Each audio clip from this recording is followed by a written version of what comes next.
Nous disons au ministre Abdoulaye Diop de ne plus jamais recevoir un Français, ni un Américain. Ils sont tous des ennemis du Mali. Ambiance calme dans les rues de Bamako, en apparence seulement.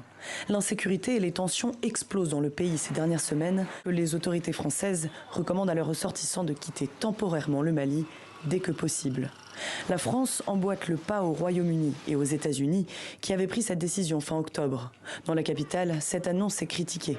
Nous disons au ministre Abdoulaye Diop de ne plus jamais recevoir un Français, ni un Américain. Ils sont tous des ennemis du Mali. Ce sont eux qui ont besoin du Mali et non le contraire.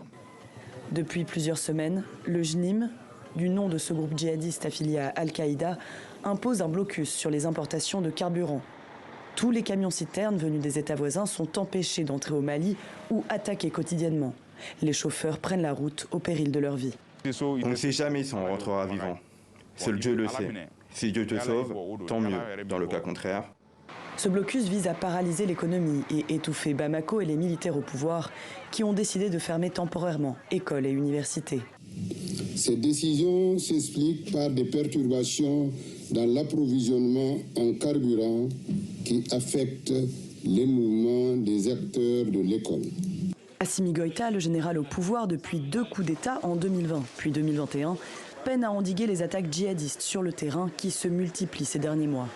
Le chef militaire malien avait rompu avec les anciens alliés occidentaux, dont la France, qui a mis fin à l'opération Barkhane en 2022. Assimi Goïta a fait appel à des paramilitaires russes pour lutter contre les groupes armés. Des spécialistes de plusieurs groupes de réflexion alertent, Bamako pourrait tomber dans les semaines à venir, entraînant la chute du régime militaire.